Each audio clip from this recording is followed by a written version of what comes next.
A verdade é que Deus ama muito você e a mim, muito. Muito mais do que a gente pode imaginar, muito mais do que a gente pode compreender. Ele ama, porque a natureza dele é amor, ele é amor. O amor de Deus, ele é diferente em todos os níveis, em todas as instâncias, em toda a compreensão de comparação humana. Porque eu e você temos um amor para dar que é derivado dele. Ele é amor, a natureza dele é amar. E Deus não pode negar-se a si mesmo. Então ele ama, a natureza dele é amar. E quando Jesus veio a essa terra, Jesus Cristo nos revelou o Pai, quando ele disse assim, olha, quem vê a mim, vê o Pai. Então quando você olha todo o carinho, todo o afeto, toda a consideração de Jesus com os miseráveis, com os esquecidos, com os renegados, a gente lembra que Jesus é a perfeita revelação do Pai. A natureza, embora manchada pelo pecado, revela quem de fato é Deus. Apesar do pecado, ainda quando estamos no meio da natureza, a gente vê as digitais de Deus. A Bíblia é uma revelação de Deus, mas a suprema revelação do Pai é o próprio Filho, é Jesus. De maneira que Jesus tocava os intocáveis, amava aqueles que ninguém amava, se aproximava daqueles que todos queriam distância.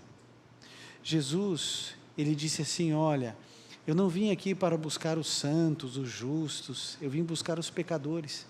Imagine, Jesus foi acusado de andar com pecadores, logo essa, a maior virtude de Cristo, amar aqueles que ninguém tinha consideração e valor. Então quando Jesus Cristo veio a essa terra, ele veio reivindicar o caráter de Deus, o caráter de Deus. Isso é uma coisa importante para a gente saber. Quando o pecado entrou no universo, quando Lúcifer se transformou em Satanás, ele acusou Deus diante de todo o universo. E ele quer que eu e você pensemos que Jesus, Deus e Espírito Santo, que a Trindade, ela ou não existe, ou que eles são maus, que eles não são quem eles afirmam ser. Há um trabalho nas forças espirituais do mal, para que a minha compreensão a respeito de Deus seja deturpada. Eu me lembro de, em algum momento na internet, me deparar com uma charge, e nessa charge, era Jesus à porta, certo? Pense assim, Jesus numa porta, lembra, já viu essa figura, né? Jesus assim, uma porta, batendo no coração. E nessa charge, é só a figura de Jesus assim, ó. E aí então, como se fosse um diálogo entre Jesus e a pessoa que está dentro da casa. E Jesus fala assim, ele bate, né, assim, toque, toque. Aí lá dentro da casa diz, quem é? Aí aqui fora Jesus fala, Jesus. E o que você quer? Assim, eu quero entrar. Para que você quer entrar? Para te salvar. Assim, me salvar do quê? Daquilo que eu vou fazer com você se você não abrir essa porta. Abre logo. A ideia que se quer passar é de um Deus torturador, que usa de artifícios ruins para conquistar-nos. Por exemplo, eu já vi um argumento de alguém que dizendo assim, ó, é como se Deus colocasse uma arma na tua cabeça dizendo, ou me ame e me obedeça, ou eu te mato para sempre. A ideia que se quer passar é de que Deus não é quem ele afirma ser. Amor, um Deus onibenevolente, um Deus misericordioso, um Deus perdoador, um Deus que abraça, um Deus que acolhe, um Deus que não quer castigar, um Deus que quer perdoar, um Deus que quer dar 10.000 chances para você a cada segundo na sua vida. Então há um conflito. E um dos temas que é muito polêmico é a questão do inferno. Eu já ouvi algumas pessoas que têm sua ideologia dentro do ateísmo e do agnosticismo afirmarem que uma das dificuldades para crer em Deus é o fogo eterno, né? A pessoa vai queimar eternamente uma tortura sem fim, e acusam Deus de ser um torturador.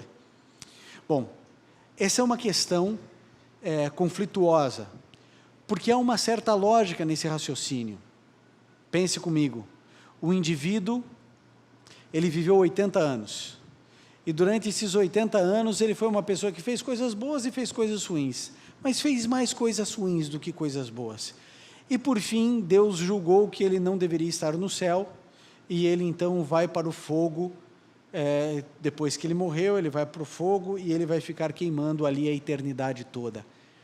Gente, você já queimou o dedo alguma vez? Eu sou um indivíduo que eu tenho baixíssima tolerância à dor, como todo e qualquer homem, né? Mas esses dias, a Sofia, a mãe dela tinha feito um brigadeiro, e tinha colocado num prato e deixado para esfriar. E o que a Sofia foi fazer? Meteu o dedo. Fez bolha, sabe, levantou a bolha no dedinho dela. Ela chorava, e eu sei que dói. E dói mais na gente do que nela, né? E que dor. Agora você imagine você queimar, não é a ponta do dedo, é você em chamas, o resto da eternidade. Por isso, é muito complicado você simplesmente chegar para um ateu e falar assim, não, isso que você está falando não tem sentido, porque tem sentido. Que Deus é esse, que um filho dele desobedece por 80 anos e agora você vai queimar eternamente pela eternidade. Se você não tem ideia do que é eternidade, uma vez eu li uma ilustração que é assim, a eternidade, para você ter uma ideia do que é, pense em um passarinho que sai lá do Rio de Janeiro, lá da Barra da Tijuca, ok? Sai lá do Rio de Janeiro, e ele vai voando, ele voa, e vai lá para o Everest. Chega lá no Everest, ele pega o biquinho dele, assim, ó, dá uma raspadinha lá em cima, lá no topo, aí ele volta. Aí um ano depois, ele pega e faz o mesmo trajeto, ele pega e vem e dá uma raspadinha assim no bico. Quando o Everest acabar, terá passado 1 segundo da eternidade. Ok? Eternidade, gente, não tem fim. Como harmonizar um inferno eterno com um Deus de amor? Abra sua Bíblia, e a gente vai entender esse assunto na Bíblia. Romanos, no capítulo 6, no verso 23. Romanos, Novo Testamento, né? 6, 23. Romanos 6, 23.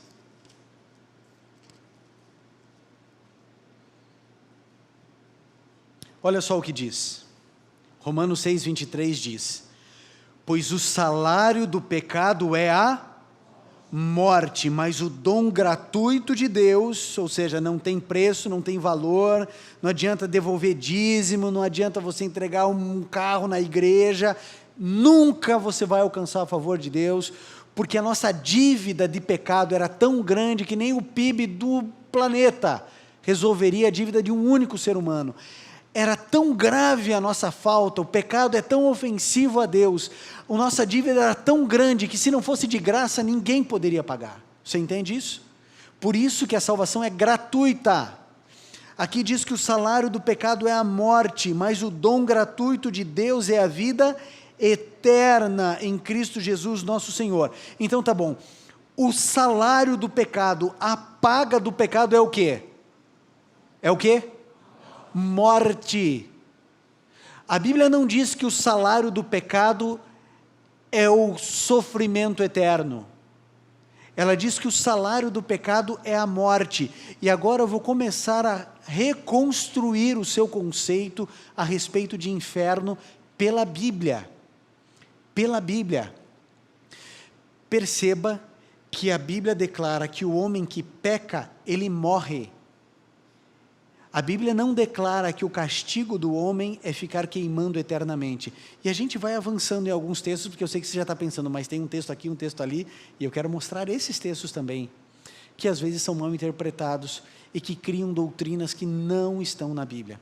O próximo texto, eu gostaria que você abrisse no Salmo 37, no verso 20.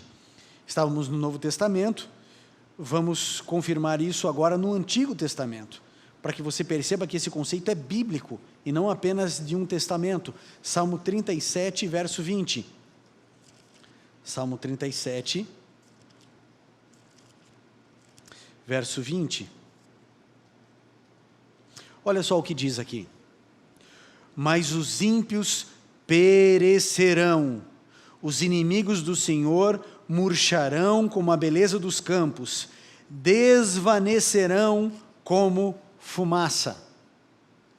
Então o texto diz que os ímpios, o que acontecerá com os ímpios? Perecer. O que é perecer? Morrer. O que vai acontecer com o ímpio, a Bíblia diz? Ele vai morrer, perecer, acabar.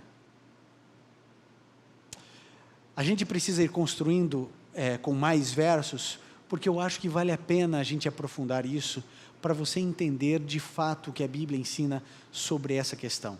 Agora vá para Mateus, no capítulo 25.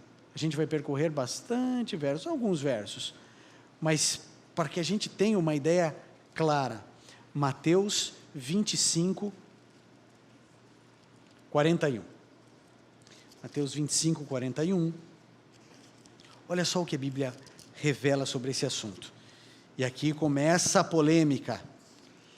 Estava muito fácil, agora a gente vai entendendo algumas coisas. 25, 41 diz o seguinte: então ele dirá aos que estiverem à sua esquerda: malditos, apartem-se de mim para o fogo eterno, preparado para o diabo e os seus... Bom, primeira coisa, o fogo, que realmente é bíblico e que vai existir, foi preparado para quem? Para o homem? Foi preparado para quem? Para o diabo e os seus anjos. Para o diabo e seus anjos. Agora, existe essa expressão aqui, fogo eterno. Como existem também outros textos que falam sobre fogo eterno e falam sobre castigo eterno. E aí, então, a partir desses versos, é que se cria a teologia de que existe um lugar chamado inferno, onde as pessoas estão sendo torturadas pelo fogo, atormentadas pelo diabo, como se o inferno fosse o local de habitação de Satanás e seus anjos, é o local que acontece o quartel-general, e todas as pessoas que não vão para o céu, elas vão para o inferno. E então você pode imaginar o que aconteceu com uma pessoa que morreu na Segunda Guerra Mundial. Desde 39, se ele morreu no primeiro ano da guerra, desde 39, ele está queimando. Se você pensar em um bárbaro, um viking, que porventura possa não ter ido para o céu, desde que ele morreu, ele está sendo queimado, sem chance de alívio. Se eu creio nessa doutrina, como eu vou harmonizar um Deus misericordioso, bondoso, que ama os seus filhos?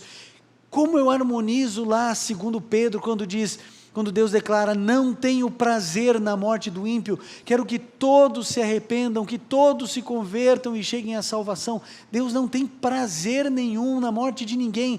O nosso Deus teria então como critério de justiça torturar os seus filhos por toda a eternidade? Por que esses textos falam então de fogo eterno e castigo eterno? E para muitas pessoas isso é polêmico ou complexo, mas você vai descobrir que não é tão difícil de se entender pela Bíblia. Logo antes do livro do Apocalipse, existe um livro chamado Judas. Eu não sei se você conhece esse livro, mas é o livro imediato antes do Apocalipse. Eu queria que você abrisse a sua Bíblia ali. Judas, a gente diz Judas 7, porque Judas só tem um capítulo. Então a gente fala Judas 7, então é o versículo 7, certo? Então você pode dizer Judas 1, 7, ou só Judas 7, que é a mesma coisa. Então Judas, aqui no versinho 7, revela algumas coisas bem importantes para você e para mim. Deixa eu abrir aqui, no finalzinho, em Judas. Eu vou chegar em Judas, alguma hora há de chegar aqui. Chegou. Não chegou, vai chegar. Aí, chegou. Judas, 7, versinho 7, diz o seguinte, presta atenção. De modo semelhante a estes, Sodoma e Gomorra e as cidades em redor se entregaram à imoralidade, a relações sexuais antinaturais, estando sob o castigo do fogo eterno, elas servem de exemplo. Acho que a maioria de nós conhece a história de Sodoma e Gomorra, né? 2 cidades pervertidas, imorais, Ló estava ali dentro, que era sobrinho de Abraão, e aí então Deus revela para Abraão, olha, eu vou destruir Sodoma e Gomorra, e eu vou descer fogo do céu, e vai destruir tudo ali. E aí Abraão diz assim, mas Senhor, e se porventura existirem ali 50 justos, o Senhor vai destruir a cidade junto com os 50? Não, se tiverem 50 justos ali, eu não destruo a cidade por amor aos 50. Mas Senhor, e se porventura existirem 40? Não, se tiverem 40, por amor aos 40 eu não vou destruir. Senhor, não se acenda a tua ira sobre mim, mas e se tiver 20? E assim ele foi descendo, por quê? Porque ele queria salvar Ló. E aí Deus diz assim, tudo bem, eu vou tirar Ló e a família dele, mas eu vou destruir. E Deus mandou fogo do céu, e destruiu Sodoma e Gomorra. E você percebeu que aqui em Judas diz, fala exatamente isso, falando de que estando sob o castigo do fogo eterno? Ora, Sodoma e Gomorra estão queimando até hoje? Não.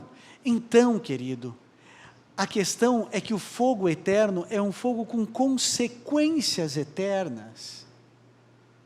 E não que é um fogo que continua queimando sem fim. A mesma expressão, a mesma palavra, as mesmas palavras em grego que apontam Jesus falando que o fogo eterno foi preparado para o demônio e os seus anjos, é a mesma expressão usada aqui, fogo eterno para Sodoma e Gomorra, mas não estão mais queimando as cidades. Por isso é de consequência eterna. Você se lembra qual é o salário do pecado? É a morte. Se o indivíduo fica queimando a eternidade, ele vai morrer? Não, então o que acontece? A Bíblia está mentindo? A Bíblia equivocou-se? Entenda, nós precisamos estudar a Bíblia para harmonizar as coisas óbvias. Veja, Deus é amor, Deus é bondoso, Deus é misericordioso, Deus nos chama de filhos, Ele nos ama a ponto de entregar Jesus para morrer no nosso lugar. Esse é Deus. É incompatível eu criar uma teologia dizendo que existe um fogo eterno, um lugar onde as pessoas estão queimando dia e noite e sem fim. Então, quando a Bíblia declara que existe fogo eterno, a Bíblia está dizendo para você, está dizendo para mim, que esse fogo tem consequências eternas. Porque o fogo é real, a Bíblia diz. Vocês se lembram quando Deus resolveu destruir essa terra a primeira vez? Lembram quando aconteceu isso? Quando foi? Lembram ou não? Isso, dilúvio. Ele destruiu com o quê? Com água. Ele destruiu ou não destruiu? Destruiu. Ele avisou que ia destruir. Mas peraí, as pessoas, antes do dilúvio falavam assim, nunca choveu? Que história é essa que vai cair água do céu? Não cai água do céu. Não vai chover. Que história é essa? Que chuva é essa? E não acreditaram em Noé. Mas Deus destruiu ou não destruiu? Destruiu. Deus vai destruir essa terra? A Bíblia diz que Ele vai destruir uma segunda vez. E a Bíblia declara que Ele vai destruir isso aqui com fogo. Porque o fogo, ele destrói, ele consome e ele purifica. Essa terra será toda renovada. Se você pegar ali Apocalipse 21, 22, tem a descrição do novo céu e da nova terra que Deus irá fazer. Mas antes de refazer a terra, Ele vai destruir tudo isso aqui. Todo esse fogo que vai consumir toda a terra, ele foi preparado para Satanás e seus anjos. E o que isso significa? Nenhum ser humano precisa estar lá. Nenhum. Você e eu vamos descobrir uma coisa quando chegarmos no céu, ou algumas coisas. A primeira delas, nós vamos ter todos a certeza de que nenhum de nós mereceria estar lá. Essa é a primeira certeza. A gente vai olhar para a gente e a gente vai saber, o mérito é de Jesus, não é meu. Eu não fiz nada que me habilitasse a estar aqui. Essa é a primeira coisa que vamos ter de certeza. A segunda certeza, sabe qual é? É que a gente vai descobrir que todas as pessoas que não estão no céu, elas não estão lá porque foram castigadas, ou porque Deus as castigou, ou porque Deus as está punindo. Só não estará no céu quem não quiser estar. Estar no céu é uma escolha que eu faço. Não estar também. Ou seja, a pessoa, ela escolherá estar no céu ou não estar no céu. Agora, como que se define isso? Por aquilo que eu faço. Eu vou explicar para você isso. Você não é definido por aquilo que você pensa, você não se define por aquilo que você crê, você não se define por aquilo que você sente, você se define por aquilo que você faz. Eu vou repetir. Você não se define por aquilo que você pensa, nem por aquilo que você fala, nem por aquilo que você acredita. Você se define por aquilo que você faz. De que adianta o indivíduo falar que ama a esposa, mas bate na esposa? Ele ama a esposa? Porque você se define por aquilo que você faz. Todos nós aqui somos contra a corrupção. Todos nós, né? A gente fica, né, de cabelo em pé quando a gente vê aí os escândalos de corrupção, um atrás do outro, né? A gente fica horrorizado. E você pode ter conceitualmente que corrupção é uma coisa errada.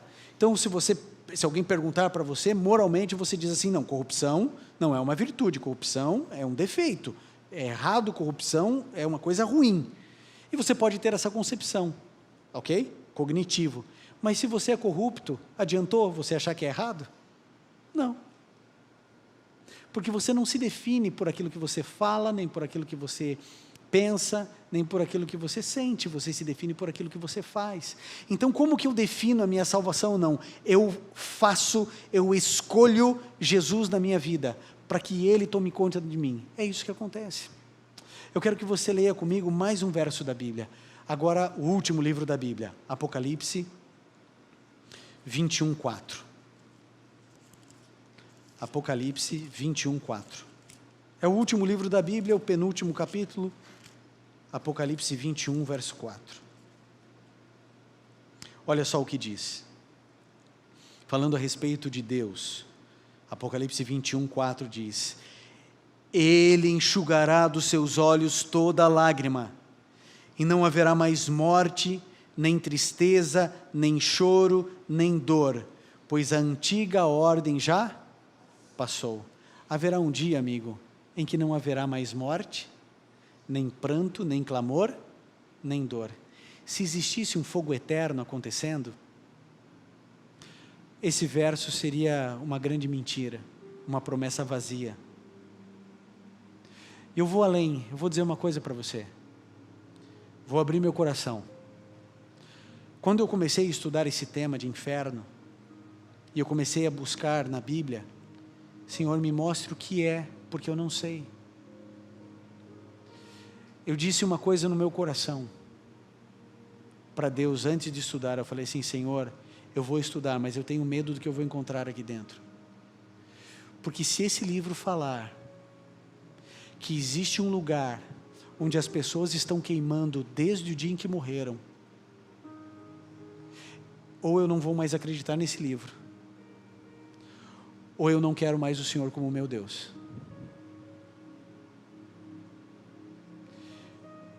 Porque eu não quero e eu não vou servir a um Deus torturador. Eu não vou, imagine, se eu que sou um miserável de um pecador, sujo, podre, se o meu coração aperta em pensar isso, de alguém mesmo que eu não conheça, sendo torturado a eternidade num fogo, porque durante 80 anos ele foi um devasso, então me desculpe, mas eu vou querer a mesma sorte que ele, porque eu não vou servir um Deus assim. E à medida em que eu ia estudando a Bíblia, o meu coração foi se acalmando, porque a Bíblia não ensina a teologia do medo, como eu vejo pregadores em muitos ambientes dizendo: você precisa se converter porque existe um fogo, você precisa se converter porque o inferno é tortura. Essa teologia do medo não é bíblica. Deus nos constrange pelo seu amor, e não por te ameaçar de tortura. Ele não está com uma arma na sua cabeça dizendo: me ame ou eu te mato. Deus está dizendo assim: meu filho, o salário do pecado é a morte, você vai morrer para sempre, e eu não quero que você morra, só que eu não posso levar você para o céu desse jeito, porque você vai contaminar tudo aqui. Você precisa de uma transformação, de uma conversão, e você não consegue fazer isso por você. Então eu amo tanto você que eu entrego meu filho para morrer por você.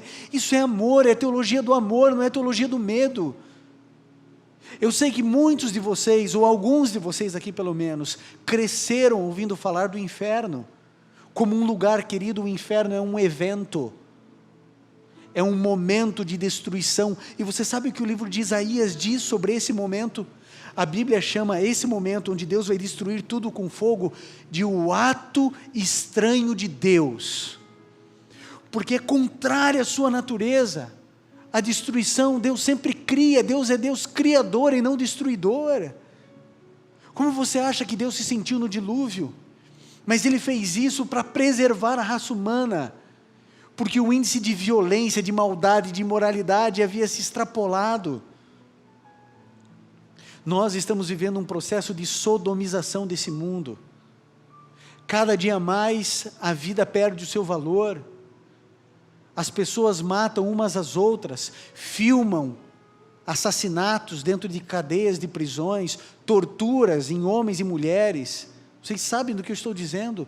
Nós vivemos um processo onde nos aproximamos do mundo que acontecia antes do dilúvio e que acontecia dentro dessas duas cidades, Sodoma e Gomorra.